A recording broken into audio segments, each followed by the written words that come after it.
Bueno, bienvenidos. Eh, Bueno, saludarlos a todos los que se van conectando. Gladys, Jaime, John, Catherine y Juan Camilo, gracias también por estar acá, por permitirnos este espacio. Y hoy vamos a hablar de nuestra química, porque a veces muchos estados emocionales son eh, químicos en nuestro cuerpo y pues tenemos que aprender a utilizar a, a encontrarle, a encontrar pautas en nuestro cerebro para disminuir ansiedad, para disminuir depresión, para vivir mejor y pues muchas cosas están pasando precisamente en esta mente, en este cerebro y no es casualidad los estados emocionales. Entonces, gracias por estar acá y hoy vamos a hablar de la glándula pineal y de cómo establecernos en una mejor química interna. Bienvenido, Juan Camilo. Hola Jaime, buenas tardes, espero que estés muy bien y a todos los que están el día de hoy con nosotros nuevamente. Y teniendo en cuenta lo que estaba diciendo Jaime, hoy vamos a explorar ese ámbito de la química del cuerpo, de cómo funciona nuestra mente, nuestro cerebro, para generar cambios más notables en nuestra vida diaria y cotidiana. Así que, sin más nada que decir, podemos ir comenzando. Bien, mira que gran parte de nuestras emociones queremos, queremos cambiarlas a través de cosas que pasan afuera, a través de eh, sustancias químicas que se consumen o a través de hábitos que se establecen. Y de lo que se trata esta sesión es que nosotros podemos transformar nuestra química, nosotros podemos establecernos en unas dinámicas diferentes. Yo a veces les digo a las personas que atiendo que son consumidores de sustancias y a veces les digo, es como si nosotros tuviéramos un, un sistema que nos puede proveer de sustancias neuroquímicas que están en nuestro propio cerebro. Y a veces precisamente estamos adquiriendo eso del exterior sin saber, desconociendo que podemos cambiar nuestra química. Y esto es tan, tan extraño que estas sustancias naturales, como la serotonina, esas sustancias naturales que venimos diseñados para proporcionar a nuestro organismo, se inhiben cuando, cuando las buscamos del exterior. ¿Sí? Entonces, eh, el consumo de alcohol, el consumo de cigarrillo, el consumo de sustancias, inhibe la producción natural de, de estas, de estos neuroquímicos endógenos que nosotros estamos provistos precisamente para proveer de esa, de esa química interna, que a veces desconocemos, que a veces pensamos que lo de afuera es lo que nos proporciona una, digamos, una química diferente, pero desconocemos esos químicos internos. O sea, hay una persona que se llama eh, Ricard, creo que es el francés, que si nosotros lo buscamos en internet como el hombre más feliz del mundo, y es una persona que segrega sustancias químicas endógenas a partir de la meditación. Y, y pues no necesitamos tanto de afuera como conocer nuestro organismo. Sí, mira que es muy importante conocer qué tipo de sustancias son las que mueven nuestro cuerpo. Por ejemplo, cuando hacemos ejercicio o alguna actividad física, nuestro cuerpo siempre es estimulado por por ciertas sustancias, como el adenosintrifosfato, por ejemplo, que es el que se encarga de que nuestros músculos produzcan esa energía. También, digamos, en el ámbito del sueño, qué sustancia química es la que genera el sueño, esa melatonina o la dopamina en el caso de altos picos de excitación. Entonces, nuestras respuestas por lo general son siempre determinadas de acuerdo a esas hormonas que van segregando, que está en nuestro organismo, qué es lo que transcurre a través de nosotros cuando estamos tristes, estamos felices, estamos alegres o melancólicos. Es muy importante saber qué parte interna es la que produce los diferentes estados, porque el cuerpo de nosotros es constituido por diferentes sistemas, el muscular, el químico, el óseo, y saber cómo es el funcionamiento íntegro de estos es de vital importancia si queremos tener una vida de bienestar y de comprensión.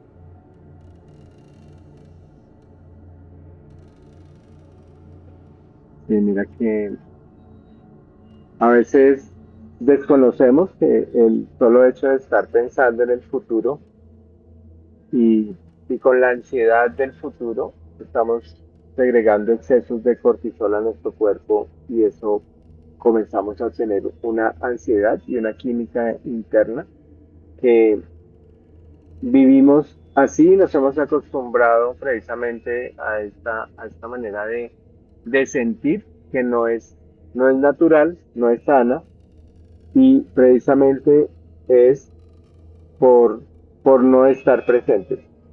Como veíamos anteriormente, el estar presente me permite no solamente, no solamente eliminar los excesos de cortisol, sino también disminuir la depresión, porque una mente que está en el pasado nos invita a estar en depresión, una mente que está en el futuro es exceso de cortisol y ansiedad y nuestro cuerpo se descompensa, nuestro cuerpo se descompensa. Entonces, si no, si no estamos en gratitud, difícilmente vamos a poder tener una química más sana. Entonces, uno, estar más presente y dos, comenzar a alcanzar estados de gratitud precisamente para que podamos conectar con nuestro organismo y con nuestra química interna. Eh, la dificultad para dormir también provoca disminución a la serotonina y la disminución en la serotonina es, pues, va a producir tristeza, va a producir vacío, va a producir dificultad para estar animado y es porque nosotros cuando vamos al sueño profundo, hay, hay un momento en el sueño en que nos desconectamos prácticamente y son unos segundos de sueño profundo que el cerebro entra en unas ondas completamente diferentes y producimos precisamente esa serotonina que necesitamos. Si no alcanzamos sueño profundo, si no dormimos bien, pues estamos cansados durante el día y no vamos a producir esa serotonina pues, que necesitamos. Lo mismo desconectarnos continuamente con las pantallas, con las redes sociales, va a producir que tengamos una baja producción de oxitocina. Todos estos neurotransmisores los produce el cuerpo y los producimos nosotros mismos.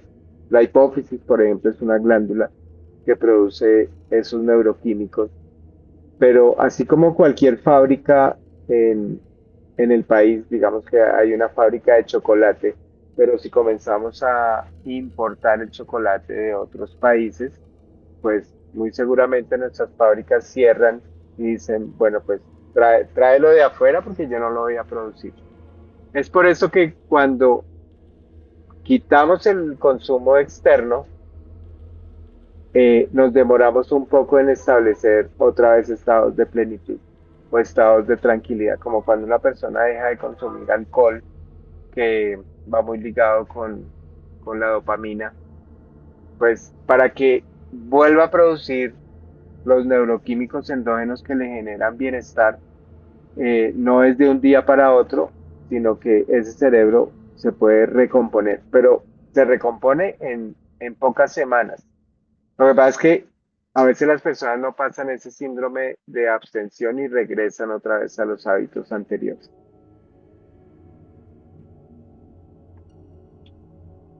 Sí, y mira que teniendo en cuenta lo que estás diciendo anteriormente, esa alteración en el sueño es muy fundamental para uno tener mejores estados en la vigilia, porque si vamos más a profundidad en el funcionamiento de nuestra mente y de nuestros órganos o glándulas endocrinas, llegamos al regulador de los periodos circadianos, de los que regulan el sueño. La glándula que produce esto es la glándula pineal, esa glándula que tiene la forma de como de un guisante, tiene 5 o 8 milímetros en las personas.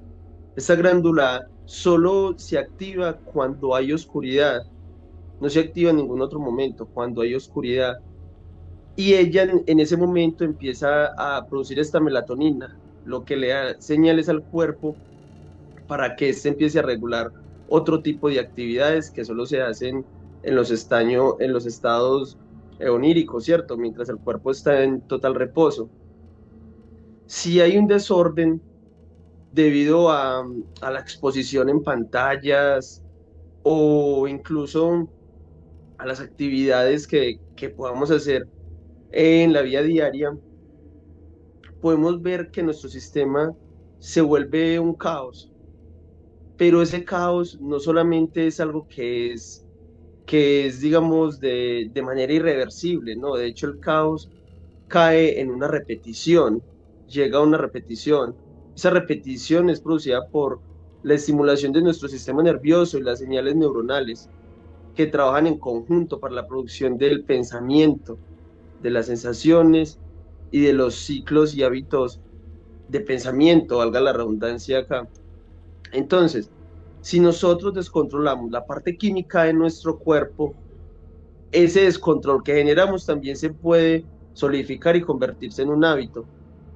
Así que no solamente es cómo pensamos, sino cómo actuamos, cómo decidimos. Esa acción es lo que va a producir el verdadero cambio. Jaime mismo lo está diciendo ahora. Cuando no superan el estado de abstinencia, eventualmente caen de nuevo al mismo hábito, a la misma química, tanto física como cerebral, porque ese hábito se consolida y se solapa y termina convirtiéndose en identidad. Y mira que a veces el solo hecho de cambiar nuestra manera de pensar, por lo menos disponernos, comienza a cambiar la química, ¿sí? En un momento muy difícil de mi vida, eh, una persona me decía, bueno, vamos a hacer cambios, pero lo primero que vas a hacer, y eso me pareció curioso, me dijo, lo primero que vas a hacer es agradecer. Y yo decía, pero no tengo nada que agradecer porque estoy en depresión. ¿Cómo, de qué voy a agradecer? Porque yo pensaba que si lo de afuera cambiaba, cambiaba mi interior y cambiaba mi química y cambiaba como mis sensaciones iban a cambiar cuando lo de afuera cambiara. Y resulta que no funciona así. O sea que en los peores momentos, la única manera de poder ejercer algún cambio real o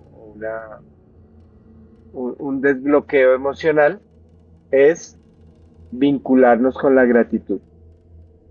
Alguien podría decir, pero yo cómo voy a agradecer si precisamente eh, lo que tengo es dificultades, crisis, angustias, pero si no hay un estado de gratitud, difícilmente va a cambiar nuestro organismo. Entonces, la gratitud es una decisión, es es una disposición. Y yo me acuerdo que esta persona me decía, agradezca tres cosas todos los días, agradezca tres cosas todos los días. Y me costó muchísimo trabajo al principio vincular la gratitud con el estado presente que tenía porque no me gustaba el momento presente. Yo quería cambiarlo, yo quería cambiarlo. Y, pero, pero tampoco las cosas van a cambiar en el futuro. Tampoco, cuando me pase esto, ¿cómo voy a estar de feliz? Entonces, la gratitud es un estado presente.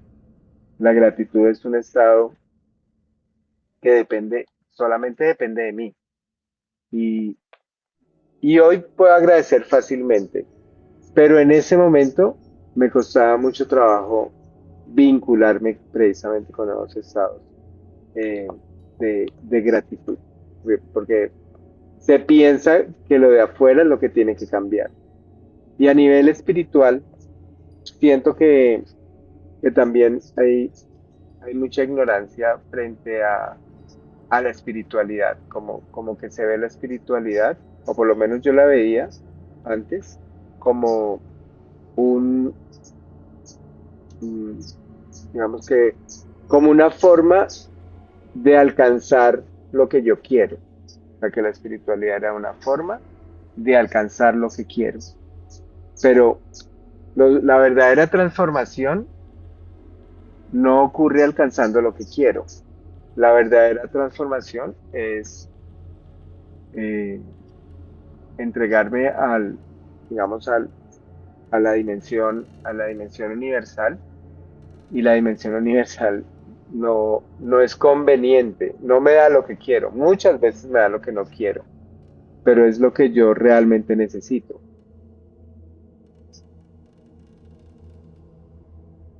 Sí, y mira que trayendo a colación lo que decías, lo de la gratitud, por no poder aspirar a estados más elevados de contemplación para expresar una gratitud, uno necesita también conocer el sistema, como lo venimos mencionando. El sistema es complejo, pero no es irreversible. Ahí entra el factor de la neuroplasticidad cerebral, ¿cierto? O neuronal, que podemos cambiar cualquier hábito y acción con repetición. Antiguamente, los sabios conocían esto, pero no lo llamaban neurociencia. Lo llamaban, se les llamaba ocultismo o hermetismo, y entraron estas artes esotéricas con sus técnicas misteriosas de aprendizaje, que se consideraban magia por algunos, para otros era brujería. Así que cuando esta gente comprendía cómo era que funcionaba su mente y la utilizaban como herramienta, y estos hábitos los empezaban a solapar, ellos se dieron cuenta de que con repetición cualquier cosa se cambia. Hasta el hábito más duro y rígido que ustedes tengan puede modificarse. Mismo, como lo decía también Bruce Lee, él lo mencionaba, ustedes ven las bitácoras de Bruce Lee de entrenamiento, y él decía, hoy no se trata de motivación, se trata de disciplina y de movimiento, de acción, porque un cambio implica movimiento. Y él decía, cuando no estoy motivado, yo no lo hago porque sienta motivación, lo hago porque es hora de entrenar, porque es hora de moverse. La motivación llega siempre con el tiempo, pero se debe ser persistente. Esta glándula que les hablé anteriormente, la glándula pineal, la glándula pineal era conocida como el tercer ojo o como el asiento del alma. ¿Por qué? Porque servía como un puente entre lo espiritual y lo físico. Cuando tenemos claridad con esta percepción, algunos reptiles poseen este tercer ojo, pero más superficial, y eso recibe estímulos de luz. Con nosotros funciona diferente, porque esa glándula pineal se ha ido calcificando con el tiempo y con la edad se pone más dura. Ellos tienen un recubrimiento. Es poco explicado este punto, pero la glándula pineal tiene unos cristales que se llaman calcitas, ¿sí? Es carbonato de calcio. Eso tiene una propiedad piezoeléctrica que ayuda, a ver, hipotéticamente, hablando hipotéticamente y en teoría, esas estructuras hablando microscópicamente de ellas, tienen formas de hexágono y de rombos. O sea que es una estructura consolidada. No hay nada que esté en nuestro cuerpo que no tenga función. Todo tiene o tuvo alguna función. En nosotros esta glándula produce, produce este fenómeno del sueño. Está implicado con estos procesos, los extrasensoriales o suprasensoriales. Podemos mejorar intuición. ¿Cómo activamos esta glándula o el funcionamiento de esta claridad intuitiva o de esta percepción? Con estrés mecánico o presión mecánica o vibraciones. Y ahí ustedes van a entender, pero, o van a pensar, Camilo, ¿cómo se hace esto? Con meditaciones y con mantras. Por eso ustedes escuchan mucho los monjes en el Tíbet con el Om Mani Padme Hum. Son vibraciones para que se estimule esto en el interior. La propia piezoeléctrica de los cristales funciona incluso como transductor. ¿Qué quiere decir eso? Que tú apretas el cristal y él genera la presión en energía. Básicamente eso es lo que hace. Por eso en algunos lugares, en algunos ambientes, tenemos más sensibilidad que en otros. Hablando hipotéticamente, algunas personas lo experimentan, otros no. Algunos son más reacios a la teoría, otros ya lo han experimentado y saben que es así.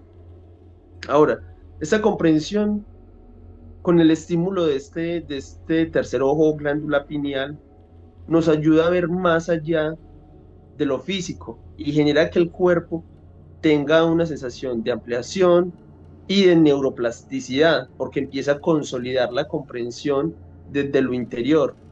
Es como si estuvieras estimulando tu ser desde la profundidad, no desde el exterior. Allí volvemos a tocar el tema de las ondas cerebrales y de las frecuencias, pero eso lo tocaré en el siguiente punto, luego de que Jaime continúe exponiendo, eh, sí, lo que sigue.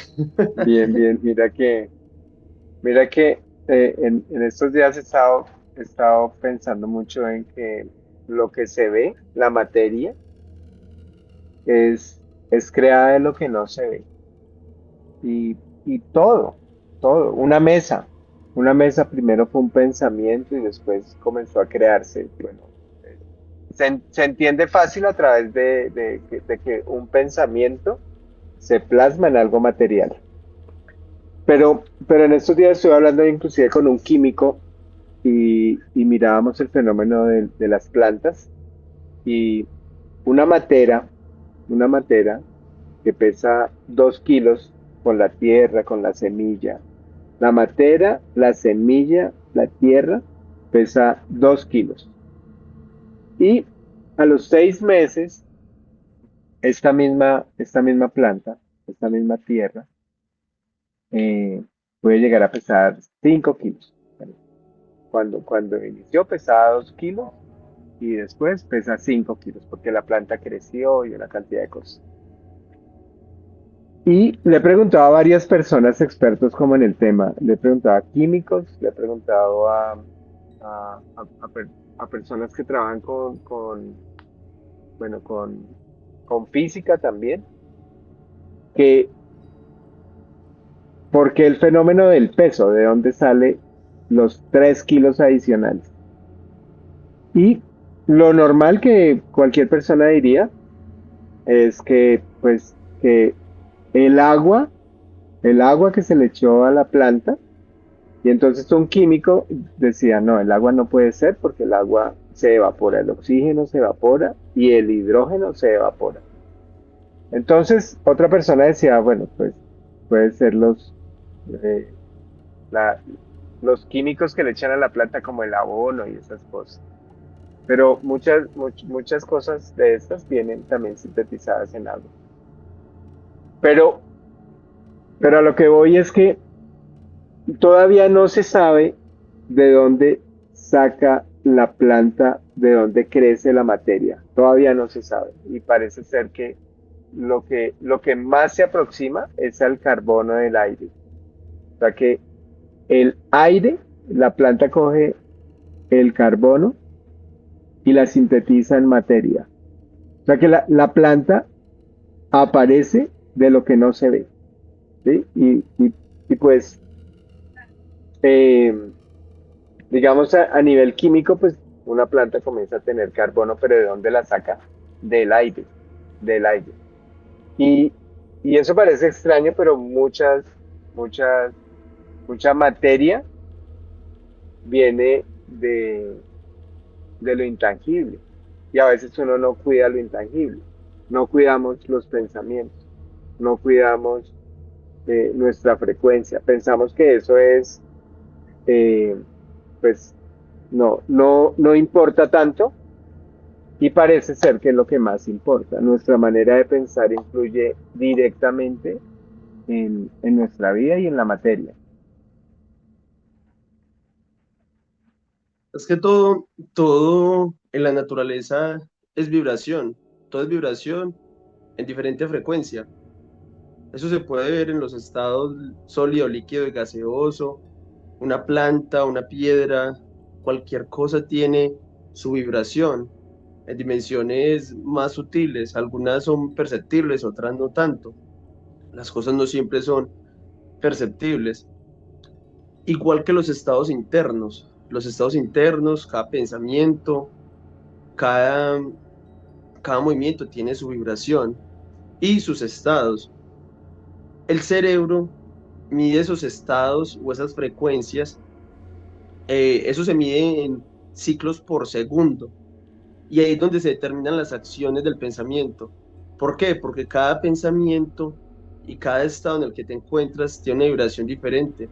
El estado beta, que es el estado de la lógica, el estado del movimiento, como estamos Jaime y yo acá hablando y ustedes que están escuchando, ese es el estado beta.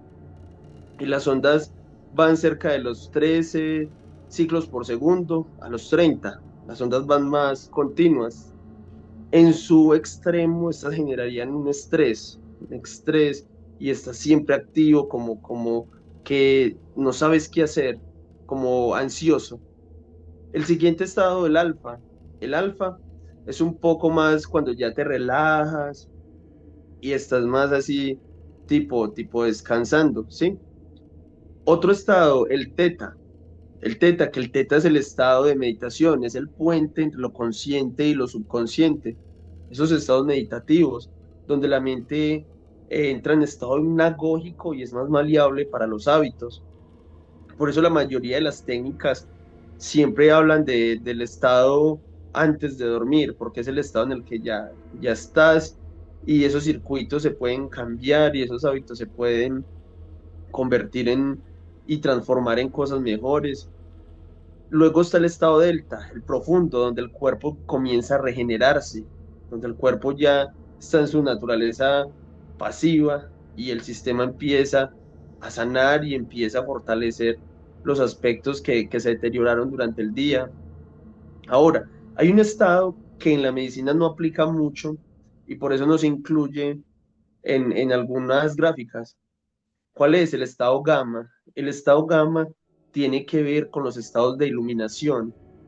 ¿Qué es la iluminación o el Shatori, como lo mencionan las corrientes esotéricas? La iluminación es un estado de alta comprensión, de profundidad y de coherencia mental, física y emocional, una coherencia con tu entorno. ¿Cómo serían las vibraciones de este? Serían superiores a 30. Ahí es donde entra la comparativa, los ciclos por segundos en los cuales entras en estrés por acciones, por lógica o sobre pensamientos, son así. Entonces van los ciclos, son los ciclos del estado beta. Pero con el estado gamma no es como cuando estás en el estado delta de profunda reparación celular y de regeneración de los tejidos, no. En el estado gamma tus ciclos son mucho más fuertes porque generas más energía, una comprensión profunda de aprendizaje. Y los ciclos ya no van así como en el beta, sino que van así. Por eso esos ciclos por segundo no se miden, porque generan expresiones que no son comunes, generan cosas y sensaciones que no se pueden describir. Por eso es una sensación diferente. Entonces la gente dice, ¿cómo llega uno a tener un estado gamma? ¿Cómo sería en el misticismo? En el misticismo se dice, está la glándula pineal, que representaría la cabeza del dragón, y está la glándula pituitaria, que representaría la cola. Entonces, esto muchas veces se ve como si fuera el ojo de Horus, que se ve así, y ustedes pueden ver la gráfica y es tal cual la misma formación. El dibujo y la gráfica del órgano y la glándula se ve igual. Pero si ustedes lo quieren ver fisiológicamente, el kundalini, el misticismo, o para hablar en términos más fisiológicos, el líquido encefalorraquídeo debe subir y golpear con el pulso de la meditación y las contracciones abdominales, debe subir como una inyección por todas las vértebras. Entonces él sube. Cuando sube, él toca la glándula pituitaria, que esto se conoce en los misterios egipcios como el misterio del el pico del ibis. Por eso el dios de la sabiduría tiene ese pico así largo. Cuando eso toca el ibis, el cuarto ventrículo del cerebro se inunda con el líquido encefalorraquídeo, se hace bulbo raquídeo, y luego se cierra e ingresa al tercer ventrículo, que es donde se estimula la glándula pineal. Y allí es donde se puede estar y entrar en el estado de iluminación. Por eso las personas en sus experiencias explican que ven cristales como de colores carmesí o rojizos o rosas en formas hexagonales o de rombos o formas geométricas por lo general, por la estimulación de esta glándula. Es por eso que sucede ese estado de iluminación. Pero cada uno de estos estados o frecuencias o vibraciones están mezclados en la cotidianidad. Por ejemplo, en el momento en el que estás haciendo una actividad, pero estás tranquilo. O sea, estás en un estado beta, pero estás en un estado alfa. Es un estado que se ve diariamente cuando haces algo que te gusta. Igualmente en el estado de, de teta y generas una visualización, exactamente lo mismo. Un estado alfa y teta, donde estás consciente de tus procesos o de una observación interna.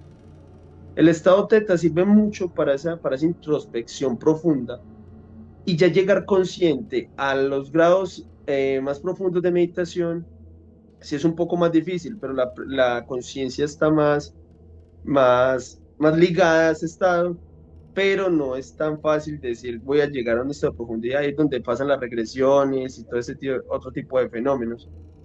Así que espero pues haya quedado claro el tema de las frecuencias y de las ondas y vamos a continuar entonces con Jaime. Sí, mira que es extraño cómo los niños son tan plenos y después van perdiendo su química de plenitud con el tiempo. ¿Sí? Y yo he estado mirando pues, dónde se origina precisamente ese engaño en la humanidad y por qué perdemos nuestro estado de plenitud si es natural. Y en ventas hay un código de ventas que dice que hay que crearle la necesidad a la persona para venderle algo. ¿Sí? Es un código. Digamos que cualquier vendedor sabe eso, de que se crea una necesidad para precisamente venderle algo y suplir esa necesidad. Y cuando yo estaba pequeño, cuando yo tenía como unos 5 años, yo escuché por primera vez esa propuesta que se hace de afuera, como te vamos a salvar, te vamos a salvar. Pues yo, un niño normal, pleno, todos los niños son plenos. Ese te vamos a salvar, el cerebro lo reconoce como, como algo que desconozco, ¿sí? Como debe ser que yo estoy en peligro y alguien me va a salvar, y alguien me va a ayudar y alguien me va a salvar. Y después pregunté pues, de qué me iban a salvar, y después vino como otra explicación como, como que internamente somos pecadores y que te vamos a salvar porque el mal vive en ti, y bueno, una cantidad de cosas. Entonces, siento que la propuesta religiosa, de alguna manera, tiene que proponer un engaño para venderte una salvación.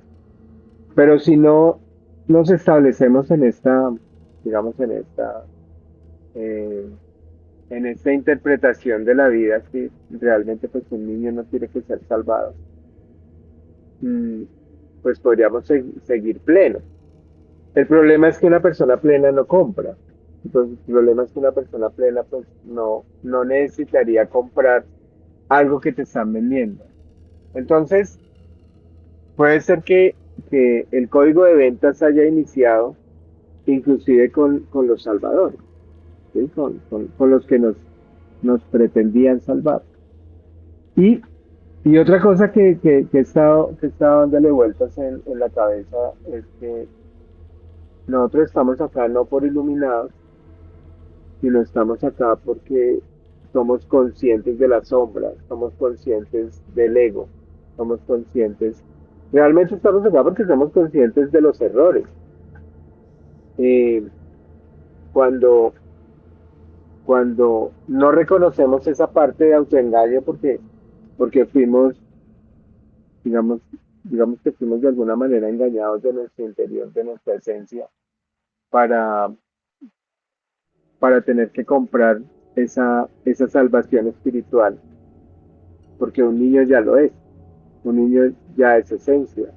Entonces a veces media vida creando un personaje externo y después otro poco de tiempo regresando otra vez a la fuente. Por eso yo siento que la espiritualidad es muy sencilla, pero la mente está muy contaminada.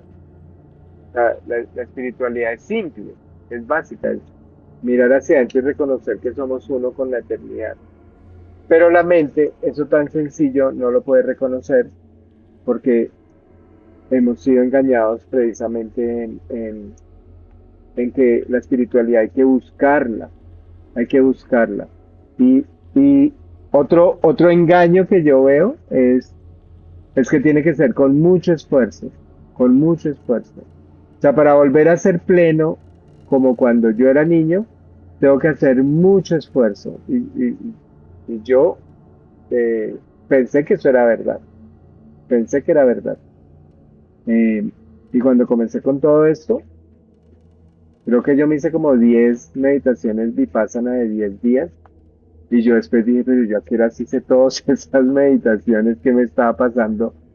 Y yo pensaba que había que hacer más meditaciones y más cursos y más esfuerzo y ojalá un Excel con los defectos y ir tachando lo que hago mal y ir chuleando lo que hago bien y se piensa que es un esfuerzo. Y para ser niño no hay que hacer nada, no hay que hacer nada. Hay que entrar en un estado de rendición, que es el siguiente tema, hay un invitado que es Bernardo Bulla, ustedes ya lo conocen, y es precisamente entregarme a, a unas leyes universales, pero, pero con eso de que te vamos a salvar, pues uno comienza a desconfiar de las leyes universales, comienza a desconfiar del vecino, cuando nos encerraron con la pandemia, porque fue un plan, fue planeada, entonces se desconfiaba hasta del familiar, porque todos con tapabocas y, y, el, y el otro era un enemigo, el otro era un enemigo. Entonces desconocemos y nos hemos metido en tantas ideas inducidas porque es un engaño. Bueno, comenzando porque si la espiritualidad es un engaño, el, la distribución de medicamentos puede ser otro engaño. Ahorita me estoy viendo una película que se llama El negocio del dolor. Y es muy rentable, muy rentable. Los primeros jíbaros, de alguna manera, de fentanil en Estados Unidos, pues fueron psiquiatras, ¿sí? Por la misión personal. Entonces, perdemos la conexión con nuestra esencia. Y digamos que si yo consumo una sustancia como el fentanil, pues mi hipófisis, mi glándula pineal va a inhibirse y ya no va a segregar la sustancia química natural que yo la segregaba cuando era niño. Cuando yo era niño yo era feliz. Bueno, ahora con todo este trabajo que estamos desarrollando, pues yo puedo ir por la calle y puedo inducir la alegría, pero sin ayuda de un cigarrillo, de un trago, de un consumo, de un pitazo de marihuana, sí, sin ayuda, ¿sí? Y el consumidor que se aferra a la sustancia supiera que tiene un jíbaro interno gratuito, pues no consumiría y diría, no, pues yo produzco mi propia química, ¿sí? Pero eh, pensamos que es afuera lo que nos va a proporcionar el bienestar y la alegría y, y es conectarnos con nosotros mismos, es conectarnos con nuestra verdadera esencia. Y si supiéramos que lo placentero que es reconocer mi propia esencia y vivir en armonía conmigo mismo, eh, pues eso es mucho mejor que cualquier ansiolítico, que cualquier antidepresivo y que cualquier químico in- que me vendan, porque creo que no se ha sintetizado las neurotransmisores como la serotonina, todavía la ciencia no la ha podido sintetizar. Se han aproximado como a la dopamina y eso, y con lo que producen las sustancias químicas, pero, pero hay sensaciones como cuando hacemos servicio, sensaciones como cuando estamos en un estado de gratitud, sensaciones como cuando, cuando digo, este momento es perfecto, este momento es como si yo lo hubiera elegido. Esa sensación química, la, la ciencia todavía no la ha podido sintetizar y todavía no te pueden vender gratitud, no te lo pueden vender. El sistema siempre ha estado contaminado de muchas cosas y siempre busca distraer, desconectar y desinformar a las personas. El negocio de la salud no es el que más personas sane, es el que más personas enferma. Ese básicamente es el negocio. Entre más enfermos haya, más producimos nosotros y más nos enriquecemos. Ese básicamente es su proceder. La cura para muchas enfermedades, obviamente ya está, pero el negocio se rompe donde vemos una cura y una solución, porque se acaba el cliente es el enfermo. Hay enfermedades que sí son un poco duras de tratar, pero hay métodos. No sé si habrán escuchado la investigación que hicieron hace unos años unos médicos, creo que fue en Holanda o en Francia, sobre la cura de la artritis reumatoide. Y ellos aplicaban la medicina, la aplicaban en horas específicas donde sabían que la artrosis, perdón, la artritis iba a empezar a molestar con sus dolores. Y las personas no sentían absolutamente nada cuando sabían en qué punto y en qué momento sus células del cuerpo iban a reaccionar. Algunas iban a estar dormidas, otras no. Sabían exactamente, pero fue un estudio completo del cuerpo y funcionó. No se pudo sanar, pero el tratamiento fue espectacular porque la persona no sentía dolores. Hubo otro experimento con una persona que ya tenía metástasis en el estómago, un cáncer, y ya la persona estaba era en las últimas, ya no había nada más que hacer con quimioterapias. ¿Qué hicieron ellos? Empezaron a aplicar las quimioterapias, pero primero hicieron un estudio completo del organismo, de cómo funcionaban sus células, en qué punto las células estaban dormidas para no matarla con las quimioterapias, no asesinar las células sanas. Cuando las células sanas, mediante la regulación de los ciclos, dormían, ellos hacían la quimioterapia y todas las que estaban, las cancerígenas fallecían, más las sanas quedaban intactas y el cuerpo se empezaba a regenerar. Sino que son estudios que la gente por lo general no conoce, pero todo siempre es de conocimiento del funcionamiento de los sistemas de nuestro cuerpo. Ahora, Con el tema del niño, los niños no quieren aparentar, no quieren ser algo que no son, no tienen un estrés, porque los niños siempre están presentes, a diferencia del adulto que está completamente desconectado. Piensa en las obligaciones, piensa en el futuro, piensa en la novia, en el trabajo y en muchas distracciones. El niño solamente vive y está en el presente, solo actúa, por ende no tiene preocupaciones inventadas. Hay un tema relacionado con el tema de las frecuencias y los niños. Los niños tienen mayor facultad intuitiva, incluso clarividente, porque son más sensibles en los primeros 7 años, de los 7 a los 9. Y es muy curioso y particular que, no sé si ustedes habrán visto que cuando los niños nacen, ellos tienen esta parte acá arriba, estas suturas no están selladas y eso es blando, es blando. Esa glándula pineal Esa glándula pineal es muy estimulativa y muy receptiva en esos primeros periodos, en esos primeros años. Cuando llega a los 9, se cierra por completo esas suturas, se cierran y ya el cráneo es duro, como lo vemos pues en nosotros los adultos. Sin embargo, sin embargo, los niños comienzan a perder gradualmente esa sensibilidad. Ahora, eh, hay una escena que me gusta mucho en la película de Matrix. Es que hay muchas referencias en Matrix cuando analizas muy bien.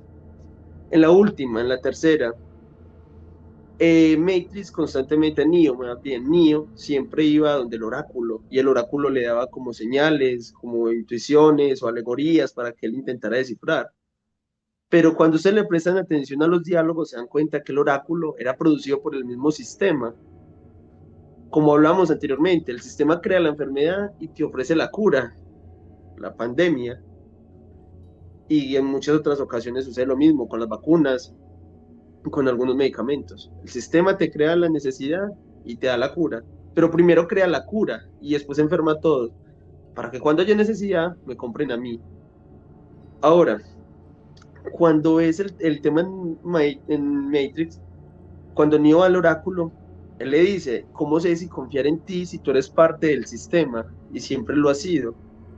Por si ustedes no se dan cuenta, en la última película, Smith, que era el virus, se apodera del oráculo y se convierte en el oráculo. Y cuando ya Smith va a asesinar a Neo, él le dice, yo ya sé qué sucede, tú estás ahí y yo estoy aquí y pasa esto y aquello. ¿Por qué? Porque es producido por el mismo sistema. La conclusión de la película es cuál. Neo se sacrifica por todo el sistema, pero el sistema nunca cae, el sistema pues, sigue siendo el mismo. Porque al final Smith invade toda la matriz por querer dominar todo el sistema y Neo recurre a las máquinas que él está enfrentando principalmente para que le ayuden a derrotar a Smith. Y ahí es cuando Neo muere y el sistema se reinicia. Por eso el arquitecto le decía, cuando tú mueres, se reinicia el sistema y ya, porque siempre va a haber un elegido, siempre va a haber alguien que se sacrifique por todos, pero nada va a cambiar. Es una alegoría muy bonita cuando ustedes toman todo el marco global y analizan patrones, se dan cuenta de que siempre va a haber un salvador y ese salvador es siempre producido por el mismo sistema. Sí, mira que es importante que comencemos a mirar que nosotros mismos podemos cambiar nuestra química interna, nuestra, eh, así como nosotros pensamos, así sentimos, así actuamos y así producimos también toda esta química interna. En el libro El poder frente a la fuerza, y yo lo he comprobado, que los pensamientos de resentimientos, pensamientos de culpa, pensamientos de vergüenza, me restan fuerza, me quitan fuerza y comienzo a tener un desgaste emocional increíble. La depresión es un desgaste. Digamos que cuando se está en depresión no se quiere ni siquiera levantar.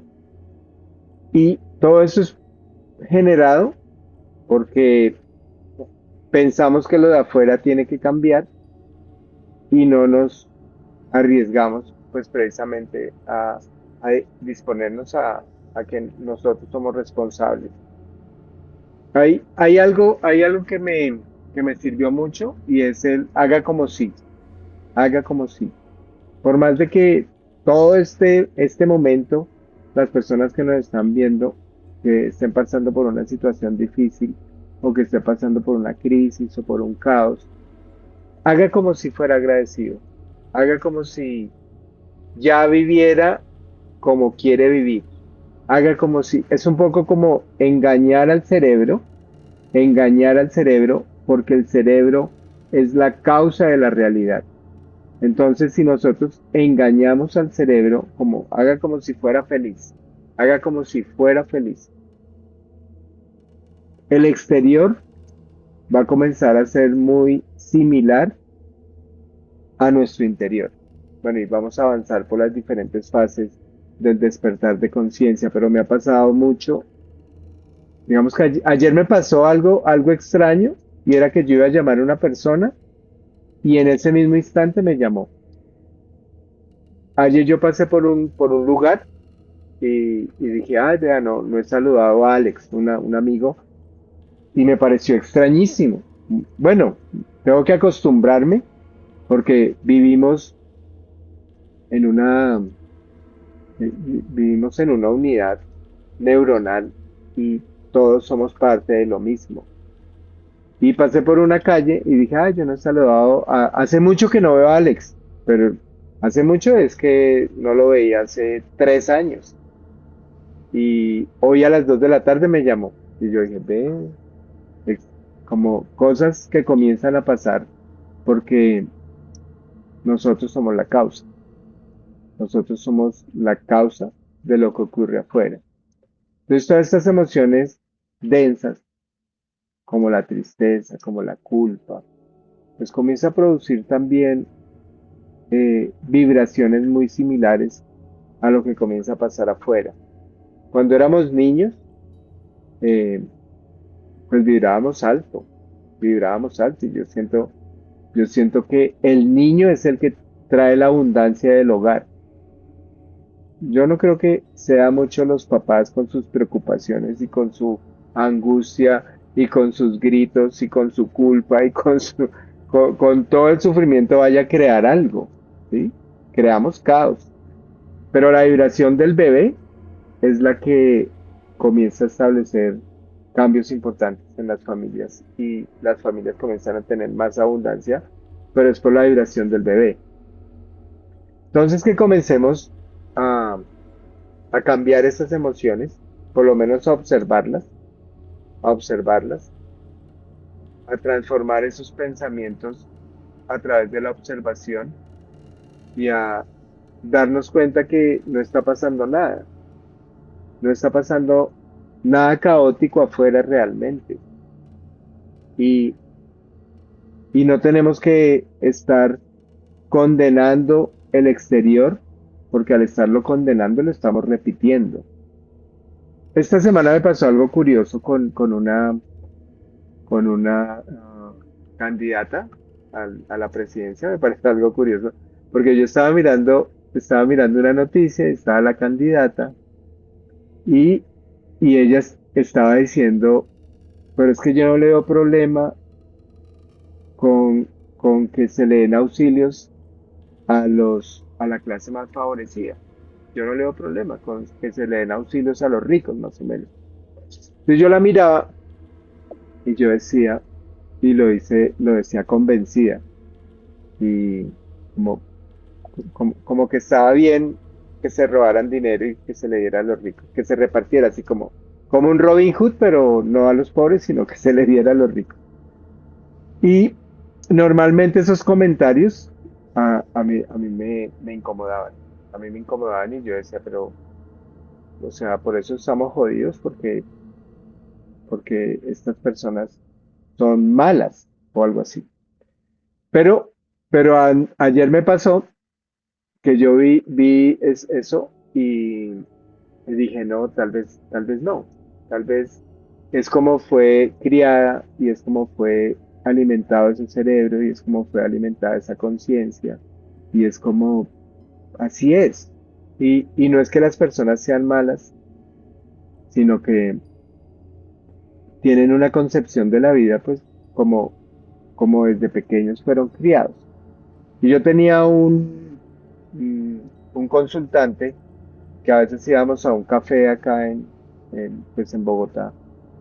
Y él, un café de estos como Juan Valdés que hay que hacer el pedido en la caja y sentarse uno después con el café. Y él desde la silla, él aplaudía y llamaba para que lo atendieran en la silla. Y una vez una chica de esas que atendía se puso muy brava y dijo, pues que qué le pasaba, que ella no era sirvienta de él y eso. Pero ese joven, ese pelado había tenido nana hasta los 25 años. Era su concepción de vida. Él cogía un taxi y se subía de primeras y la novia se subía detrás. Él iba a un cine y entraba de primeras, ¿sí? Y creo que la novia le duraba como una semana, no le duraba más. Que se cansaban y decían, no, qué pereza este man. Y no es que, y no es que lo hiciera realmente con, con esa, digamos que lo hiciera como es que voy a ser así, voy a ser arrogante. Y, y parece ser que lo hacía porque era su concepción de vida, como que aprendió así. Entonces, cuando las clases dirigentes ven, ven es como un poco de esclavos a los cuales les podemos sacar provecho, pues es difícil. Y difícilmente una persona con poder egoísta va a tener conciencia, ¿sí? De hecho, una persona con, con un mínimo de conciencia no le interesaría el poder. No le interesaría el poder como ser presidente o, pues vemos, por ejemplo, Nelson Mandela que él dijo, creo que el man le propusieron algo político y él dijo, no, qué pereza, no, no me interesa. A Gandhi no le interesa. Tengo que estar un poco trastornado mentalmente para que, para que me, para que llegara a tener realmente un impacto allá positivo, ¿sí? Como va a ser complejo. Entonces, las personas están haciendo lo mejor que pueden con la información que tienen. Entonces podemos dejar de juzgar y transformar nuestra conciencia, dejar de juzgar al político y transformar nuestra conciencia, dejar de juzgar al hermano y transformar la conciencia, dejar de mirar afuera y cuando transformemos nuestra conciencia como es vibración, pues tal vez lo de afuera comience a cambiar, pero lo de afuera no va a cambiar porque lo estemos juzgando. Ayer estaba pensando, yo decía en eso de las elecciones, yo decía, uy, ojalá gane, gane, pues no, no, ojalá gane tal, por, porque, porque tal vez hay una oposición que no es tan escandalosa y no es porque da pereza. O sea, yo creo que el pueblo está mamado también o está cansado de tanta controversia y de tanta ah, discusión afuera, ¿sí? Los videos de YouTube que más vistas tienen, todos comienzan como acabó, destrozó, aniquiló, trapeó el piso con esa persona, y esos son los que más vistas tienen, ¿sí? Yo creo que esos videos así como ama a tu prójimo, esa vaina no se vende, esa vaina no tiene rating. Lo que más tiene rating es el odio, es la, la controversia, ¿sí? Afortunadamente, siento que no existen escapularios de la conciencia, o si no sería una otra locura. Y como, con un escapulario de la conciencia, pues se ampararía en el escapulario y no despertaría, ¿sí? Entonces, siento que los que nos han pretendido salvar han, se ha creado mucho autoengaño, ¿sí? Y se ha pensado que alguien de afuera me salva, Yo he pensado que alguien externo me salva. Y un gran porcentaje de la humanidad piensa que el gurú está afuera. Y el gurú eres tú. Y el gurú eres tú. Hay un dicho en la India de los de personas que practican como budismo, dicen que si encuentras al Buda, quítale la cabeza. Porque no podemos seguir a ningún Buda externo. Tenemos que comenzar a encontrar y a reconocernos en nosotros mismos. Bueno, yo creo que yo lo dejo por acá. No sé si Juan Camilo quieras contarnos algo y que podamos realmente transformar nuestra vida reconociendo esa química interna que podemos transformar. Mira, la ciencia todavía no ha comprendido el fenómeno del placebo. Y el placebo es que tú eres la química, tú eres la química. ¿Vale? Sí, totalmente. Es que vean que la naturaleza no tiene atajos. En la naturaleza todo es gradual. Si uno no tiene la capacidad de ver las cosas o intelectual o tiene la conciencia para percibir más allá de lo que nosotros creemos que es, no vas a ver nada. Siempre vas a ver bajo el prisma de tus creencias y de tus instintos, de lo que repites siempre. Si tú crees que todas las personas son egoístas, con las personas que más sintoniza, las personas que te vas a topar es con gente egoísta siempre. Eso no significa que no haya gente egoísta, sí hay muchas, pero siempre la percepción que nosotros tenemos es frente al mundo. Por ejemplo, con el tema de las drogas que mencionábamos anteriormente, las drogas hay muchas que son estimulantes, ayahuasca, yagé, DMT, psilocibina, pero esas cosas realmente no generan una comprensión real. ¿Por qué? Porque son estados alterados de conciencia. La gente siente profundidad, pero cuando se levanta el trance, a la hora, a las 2 horas o al siguiente día están en el mismo hábito. No hay una comprensión verdadera, no hay una base de integración con eso que acabaste de percibir o ver. Por ejemplo, vea que en los estados profundos, cuando se genera conexión con alguna sustancia, entonces tienes esas regresiones y lloras y contemplas eso. ¿En qué te enriqueció eso? Solo fue un momento que fue imparcial, eso se desapareció en el momento en el que el trance termina. Es como la marihuana. Muchas personas consumen marihuana y dicen, ay, sí, son filosóficos y creen que tienen profundidad. La verdad no tienen profundidad en nada de lo que están diciendo. Ellos creen que porque se vuelven más perceptivos, tienen más profundidad en las cosas que están diciendo y coherencia cuando en realidad no la tienen. Esos estados son alterados, inhiben procesos, eso no es una comprensión real. Ahora, si vamos al tema de la conciencia, que es complejo con estos hábitos en los cuales las personas tienen más posibilidad unas con otras, eh, tomando en cuenta el ejemplo con el personaje que mencionó Jaime anteriormente, a veces son hábitos inconscientes, pero por la educación. Las personas no se comportan igual a nosotros porque no tenemos la misma experiencia. El mero juicio está determinando también esa concepción que tú tienes, o sea, esa discriminación, es una forma de discriminar también. Emitir un juicio hacia alguien es una discriminación. Y la gente muchas veces confunde lo moralmente bueno y malo con lo que es correcto e incorrecto, cosas que son diferentes. Las cosas buenas muchas veces no son cosas correctas y las cosas malas en ocasiones son las cosas correctas, pero todo siempre debe tener una dicotomía y un espacio de equilibrio. ¿Y qué da el espacio de equilibrio? Ese criterio que usted tenga, mental y físico, y en sus acciones, esa coherencia. Y esa coherencia solo se alcanza trabajando sobre uno mismo, sobre la comprensión de sus estados, sobre lo que consume. La famosa iluminación o el despertar no es nada más que poder ver, por eso se llama despertar, poder ver todos esos detallitos. Por ejemplo, el hecho de que él hubiera crecido con esa crianza en el cual siempre era el primero en todo, ese detallito no cualquiera lo ve, la gente dice, este man, ¿qué le pasa? Este man está loco o empieza a discriminarlo. Eso no lo ve cualquiera.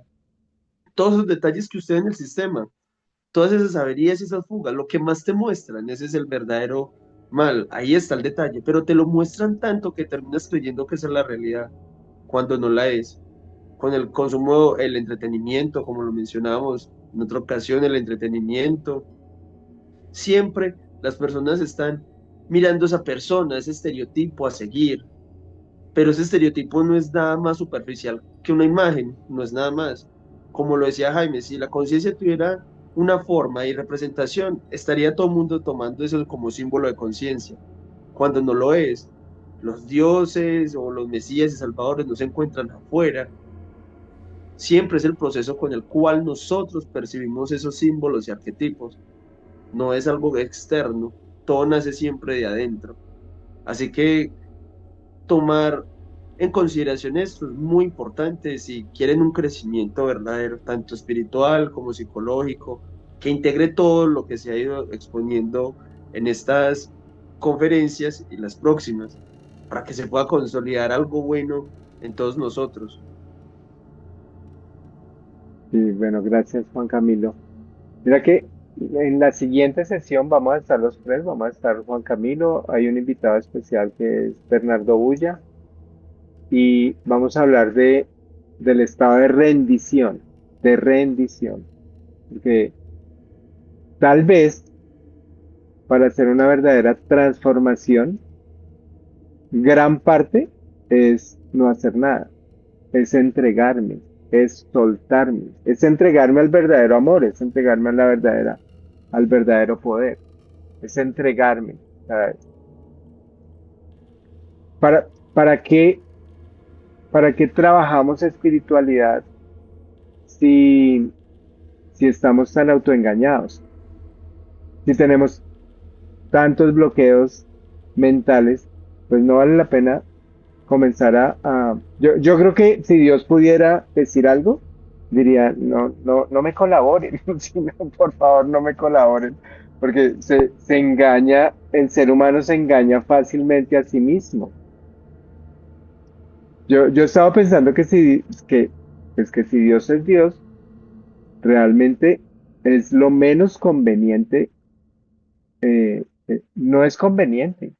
No es conveniente, me refiero que si yo estoy en una relación tóxica, pues lo más probable es que si yo le digo, Dios, colabóreme con esta relación, probablemente se acabe.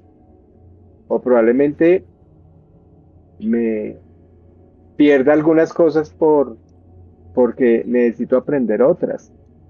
Entonces, es increíble que 8.000 millones de humanos piensen que Dios está para favorecerme. Y si yo necesito quitarme cosas, yo siempre he pensado que la conciencia o el despertar de conciencia no me da cosas, sino me quita cosas. Me quita engaños, me quita ilusiones, me quita, porque tú ya eres completo. ¿Para qué necesitamos recibir más cosas si ya soy completo? Entonces, vamos a hablar del estado de rendición y el estado de rendición como un estado esencial para regresar al ser y para que realmente vivamos como cuando éramos niños. Cuando éramos niños no nos preocupábamos tanto por la vida, sino que vivíamos en esencia, vivíamos, vivíamos eh, vivíamos como en un estado meditativo, solo que no lo sabíamos. Bien, bien, y bueno, y agradecido con todo, con este momento.